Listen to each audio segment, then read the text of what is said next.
Aleluias. Evangelho de Lucas, capítulo 18, versículo 1, aqui Jesus conta uma parábola, e essa parábola ela é interessante, né?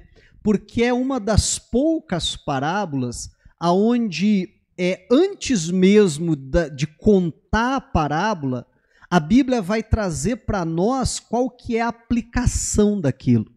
A Bíblia vai trazer para nós qual era o ensinamento que Jesus queria trazer. Porque a grande maioria das parábolas, né, Jesus simplesmente conta a parábola e cabe a nós, então, a interpretação, não é isso? Essa aqui, então, a Bíblia vai dar a interpretação, o que é que Jesus queria dizer com aquilo depois, então vem a parábola. De uma tal forma que, né, não tem muito nem o que interpretar, a própria Bíblia já traz o que significava o que Jesus estava fazendo. Mas vamos lá para ver isso. Lucas 18:1, a Bíblia diz assim, ó, Jesus lhes contou uma parábola. Qual que era o propósito? Olha só.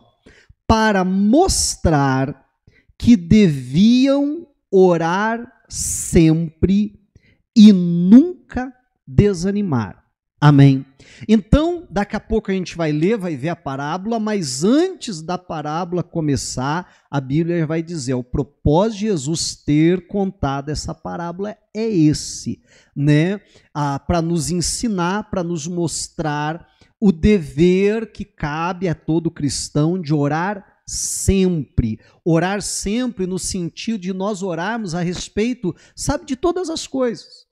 E orarmos sempre também no sentido de uma constância, estarmos, né, o tempo todo sempre orando a respeito de todas as coisas que nos inquietam, estarmos orando a respeito das nossas, daquilo que a gente almeja, daquilo que a gente deseja e assim por diante. Só que a Bíblia vai dizer também, além do dever de nós orarmos sempre, nós nunca desanimarmos na oração. Bom, meu irmão, perceba que se a Bíblia está dizendo que nós devemos orar e não desanimar, é que vai haver algumas orações, não sei se você vai entender, mas que a coisa vai ser meio desanimadora. O que eu quero dizer com isso? Que quando a gente faz uma oração, a gente cria uma expectativa, né? Que a oração, primeiro, seja respondida e depois que ela seja respondida rápida. Verdade, não é? Agora, nem sempre vai acontecer dessa maneira. A Bíblia vai dar diversos exemplos, personagens bíblicos que oraram durante 20, 30 anos a respeito de algo muito mais até do que isso, né? O próprio Abraão, o próprio Isaac orou por a sua esposa há 20 anos, né? O próprio Zacarias, que a gente falou dele esses dias, quando chegou, a tua oração, Deus ouviu, mas era uma oração já de muitos anos que ele orava. Então, vai ter orações, né, que a gente vai precisar justamente disso. Nunca desanimar daquilo que a gente está orando, né? E isso já remete que essa oração não vai ser respondida da forma que a gente gostaria, né, a contento, nem no tempo que nós gostaríamos. E por causa disso, vamos precisar perseverar na oração. Por causa disso, vamos precisar continuar orando sempre, sem desistir daquela oração, até porque estamos orando a respeito daquilo, porque entendemos que é o que Deus tem para nós, amém? Mas não desanimar, porque entenda só, um dos grandes problemas, né, eu posso dizer até do maior problema dos cristãos, é o desânimo. Entenda só, o diabo, ele sabe que a única maneira do cristão perder para ele é se o cristão desistir. Verdade ou não é? A única forma do cristão perder a batalha para Satanás é se o cristão desistir, a única forma. E é por isso que o diabo ele vai investir todas as suas fichas nisso, para que o cristão desista. Porque se o cristão perseverar, ele sabe que ele vai perder. Então, para que o cristão venha desistir, né, qual que é a maior ferramenta que o diabo usa? Muitas vezes ele usa, né, ali amedrontar, dizendo que é impossível, que não dá, assim por diante. Mas uma das principais ferramentas é justamente o desânimo. Porque quem é a pessoa que desiste? É a pessoa que desanimou. Sim ou não? Se a pessoa se mantém motivada, se a pessoa se mantém animada, ela vai desistir? Não vai, ela vai continuar perseverando indo em frente. Mas é quando o desânimo chega, quando a pessoa ela começa a olhar e diz assim, eu acho que não vale a pena eu me esforçar tanto, acho que não vale a pena eu lutar. Então é a hora que ela desiste, tá?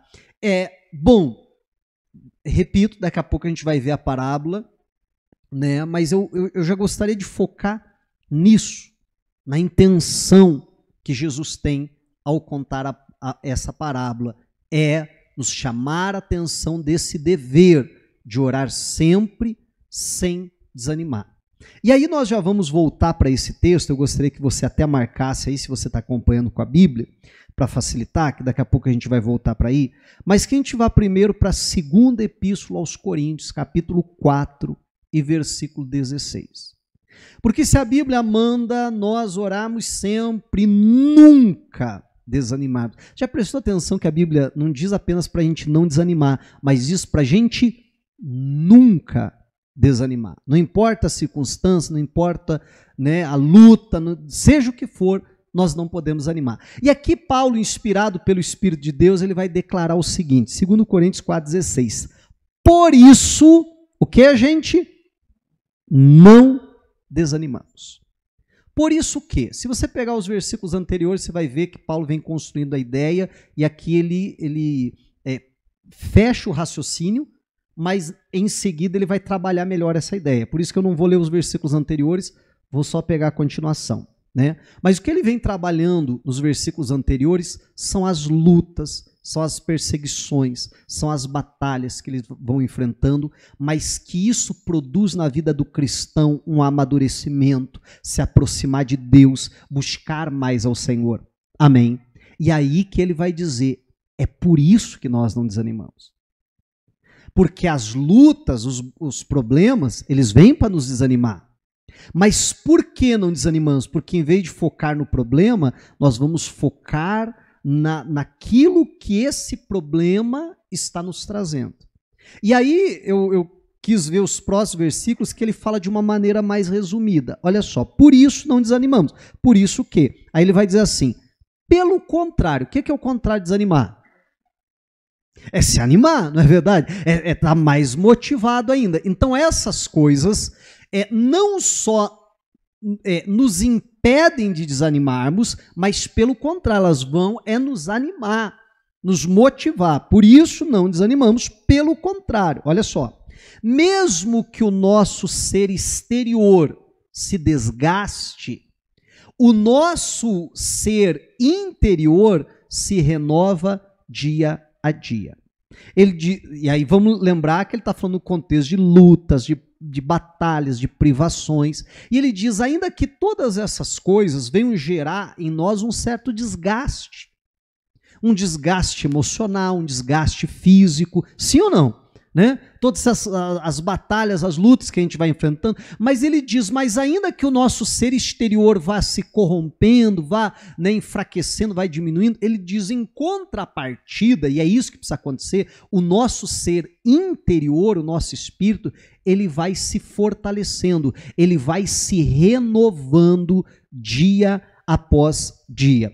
Versículo 17, porque a nossa leve e momentânea tribulação produz para nós um eterno peso de glória acima de toda comparação. Aí olha o que a Bíblia vai dizer, na medida em que não olhamos para as coisas que se veem, mas para as que não se veem.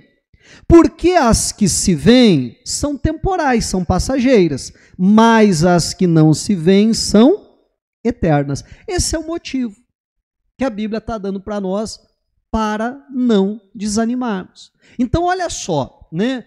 Paulo ele vai dizer aqui 3 coisas, eu gostaria que você entendesse aqui, que aqui é a receita bíblica para não desanimarmos. Como a Bíblia diz, pelo contrário, para nos animarmos, para nos motivarmos. Então a Bíblia vai dizer, primeiro motivo, por que eu não desanimo? Pelo contrário, eu fico animado. Porque ainda que o meu ser exterior vai se desgastando, o meu ser interior vai se renovando. Amém? Então, ainda que aquelas lutas, que aquelas batalhas, que esses problemas que eu enfrente vão gerando um desgaste em mim, né? Isso não pode afetar o meu interior. Pelo contrário, essas coisas têm que me levar para mais perto de Deus, para um amadurecimento, para um crescimento, porque aí vai havendo no mínimo uma compensação. O ser interior vai se desgastando, mas o ser interior vai se renovando, vai crescendo. Amém? Vai evoluindo. E aí a Bíblia vai dizer, por quê? E aí ele vai falar de julgamento. Da forma que nós olhamos, para a forma que nós interpretamos as coisas. Porque isso é que vai fazer a gente não desanimar. E ele usa justamente a figura de uma balança. Uma balança fala justamente de julgamento. E aí ele diz, a nossa leve e momentânea tribulação. Como é que ele classifica a tribulação? Como leve. Não vou nem falar da momentânea por enquanto, mas como leve. E aí ele fala que o que aquilo vai produzir em nós? Um peso eterno de glória. Porque na balança de Paulo, né, e aí pensa lá na balança romana, que você colocava um peso aqui e outro do outro lado, ele diz, quando eu coloco na balança tudo aquilo que eu passo, que eu enfrento, eu vejo que na verdade aquilo é leve. Por quê? Porque do outro lado da balança, eu coloco o que essas lutas, que essas tribulações produzem em mim. E aí ele diz, um peso eterno de glória. De uma tal maneira que o produto que essas tribulações produzem nem se comparam, você está entendendo? Com as tribulações. Porque aquilo que é produzido em mim é algo muito maior, é algo muito mais superior. É algo, daí que ele vai trabalhar a ideia na sequência, porque aquilo é momentâneo. Porque aquilo que nós vemos é temporal, é passageiro. Mas aquilo que é do homem interior, aquilo que é o peso eterno de glória, esse é atemporal. Esse é eterno. Amém, igreja? Por isso que ele diz, olha, não tem nem como comparar uma coisa com a outra. E é justamente por isso que ele está dizendo, por isso não desanimamos. Pelo contrário, nós ficamos animados. Ué, mas você está passando por luta, você está passando por dificuldade, você está passando por tribulação. Sim, estou passando por tudo isso. Mas você já viu que tudo isso vai produzir na minha vida? Você já viu que tudo isso vai me gerar para a eternidade? Você está entendendo em nome de Jesus? Ele diz, por isso eu fico feliz, por isso eu fico animado, por isso eu me alegro. Amém? E aí ele diz que esse julgamento ele é feito, né? Vamos voltar ali para o comecinho do 18, ó, na medida em que não olhamos para as coisas que se veem. No exemplo que ele está dando, o que são as coisas que se vê? As tribulações, as lutas, as privações. Amém? Mas para aquelas que não se veem. No contexto que ele está falando, qual que é aquelas que não se vê? O peso eterno de glória muito excelente. Então, meu irmão, a diferença entre nós desanimarmos ou não é para aquilo que nós estamos olhando.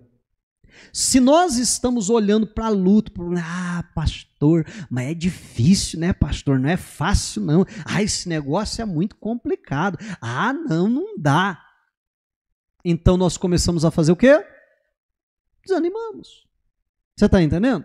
Não é verdade? Porque daí, na nossa visão, lembra do prato lá, da balança? Nós começamos a julgar que, é muito trabalho, é muito difícil, é melhor abandonar, melhor é desistir.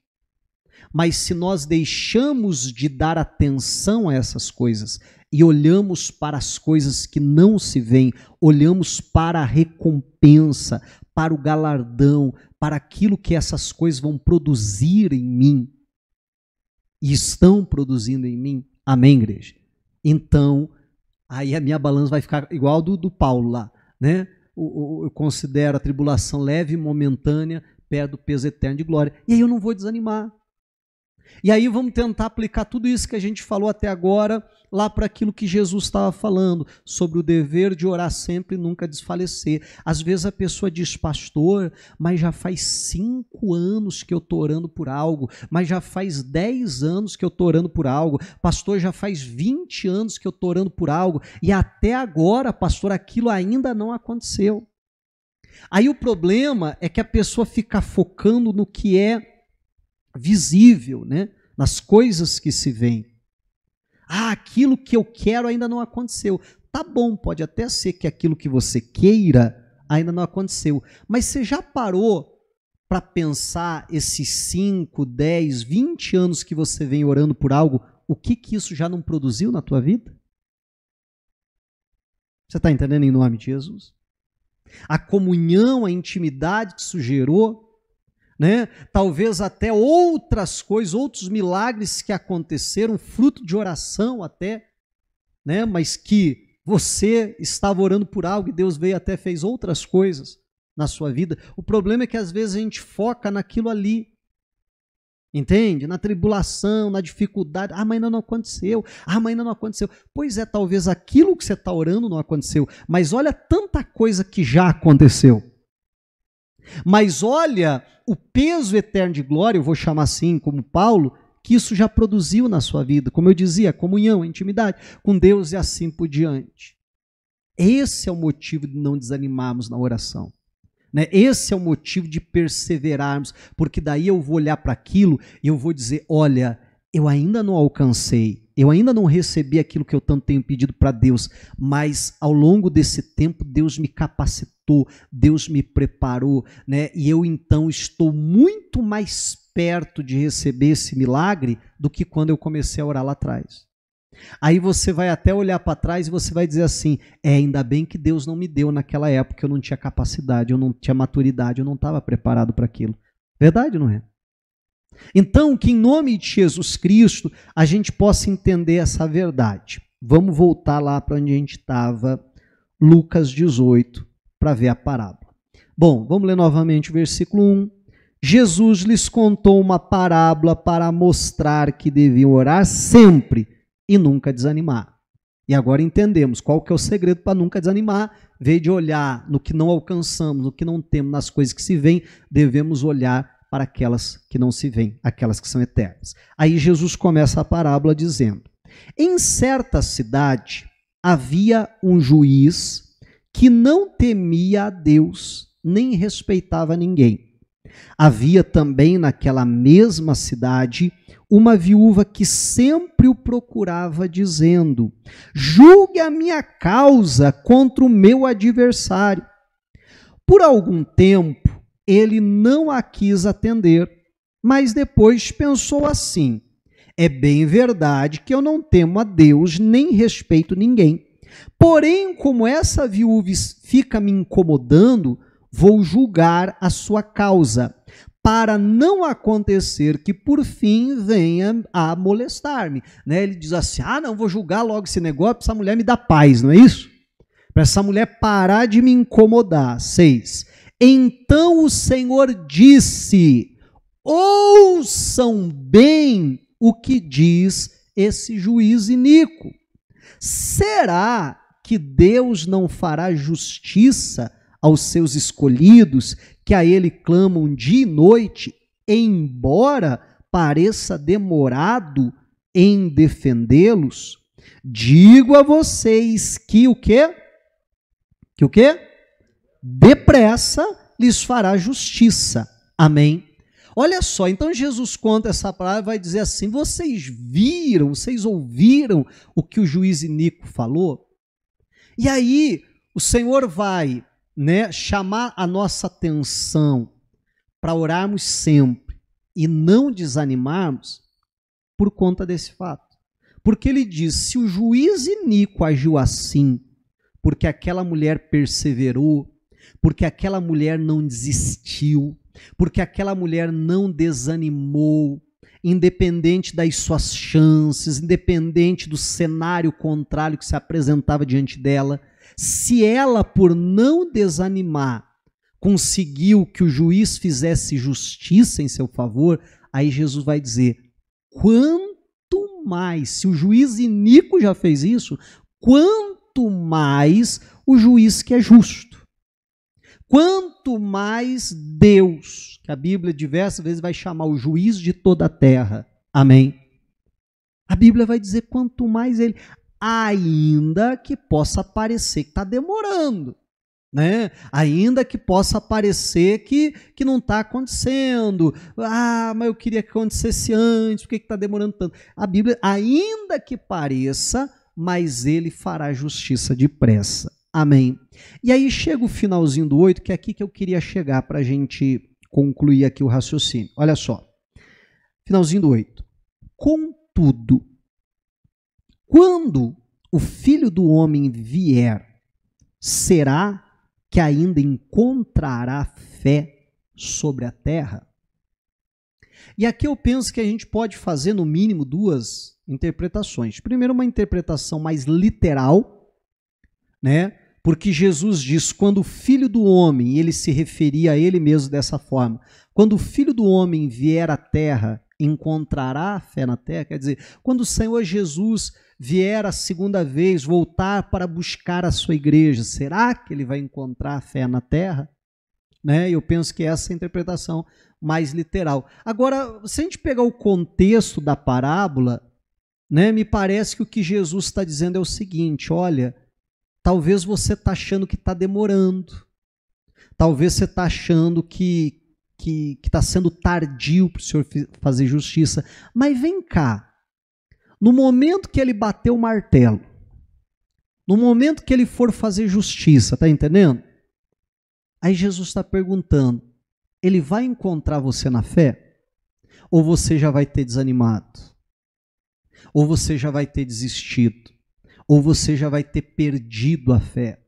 Amém? Esse é o questionamento de Jesus. E aí é o questionamento que eu e você precisamos fazer. Nós estamos mantendo a nossa fé? Nós estamos ali, como a Bíblia diz, sabe, sem desanimar, ainda na fé, naquilo que o Senhor falou, naquilo que o Senhor prometeu, naquilo que a palavra de Deus diz, ou nós já desistimos, já desanimamos. Deus falou, né? Mas também não está acontecendo. Vai ver, não é da vontade de Deus, né? Também já demorou tanto, né? E não é assim muitas vezes? Aí eu me lembro do Caleb, né? A Bíblia vai dizer que Deus havia prometido que Josué e Caleb seriam os únicos que entrariam na terra de Canaã. E que, inclusive, eles iriam herdar aquele pedaço de terra que eles espiaram. E aí o Caleb, ele chega para Josué, agora Josué é o líder do povo de Deus, ele vai dizer assim, você lembra do que Deus prometeu? Você estava lá. Deus falou que eu herdaria aquele pedaço de terra, aquela região até montanhosa, que eu passei a espiar. Pois então você me entrega agora. E aí ele vai falar algo interessante, ele diz assim, porque a minha força é hoje, ele vai dizer, quando Deus falou comigo eu tinha 40 anos. 45 anos se passaram. Ele diz, hoje eu tenho 85 anos. E a minha capacidade, a minha força para fazer a guerra continua a mesma. Então me dá aquele pedaço de terra lá, porque eu vou entrar lá, eu vou expulsar os moradores de lá, os gigantes, isso e aquilo, e vou tomar posse daquilo que Deus me prometeu. 45 anos depois da promessa. Amém, igreja? Aí vem a pergunta, contudo, quando o Filho do Homem vier, será que ainda encontrará fé sobre a terra? Você perceba que no Caleb havia. Amém? E ainda que o seu homem exterior vai se corrompendo, seu homem exterior vai num declínio, o homem interior dele se renovava a cada dia, o que fazia com que a força dele se mantivesse. Você está entendendo? Havia um declínio natural, mas ao mesmo tempo havia uma renovação nele, de uma tal forma que ele diz, a capacidade para fazer a guerra minha continua a mesma. A força que é em mim continua a mesma. Amém? Mas por quê? Porque ele não desanimou. Então, é o que o Senhor está nos chamando a atenção e que eu e você possamos sair daqui hoje com essa pergunta, né? E no momento que o Senhor vier nos visitar, a Bíblia chama do dia da visitação do Senhor. No momento que o Filho do Homem vier para fazer justiça, para operar um milagre, como eu falava há pouco, né, para bater o martelo, para dar sentença em nosso favor, ele vai nos encontrar na fé ou já vamos ter desanimado? Ah, não, isso eu até já desisti, Jesus. Misericórdia, amém? Que nós possamos, ainda que como Caleb, lá dizer, não, já passou 45 anos, mas eu estou aqui na fé, aquilo que Deus prometeu vai ser meu em nome de Jesus, amém? Que possamos ter no nosso coração esse dever de orar sempre e nunca desanimar. Diga a glória a Deus e vamos aplaudir o Senhor Jesus.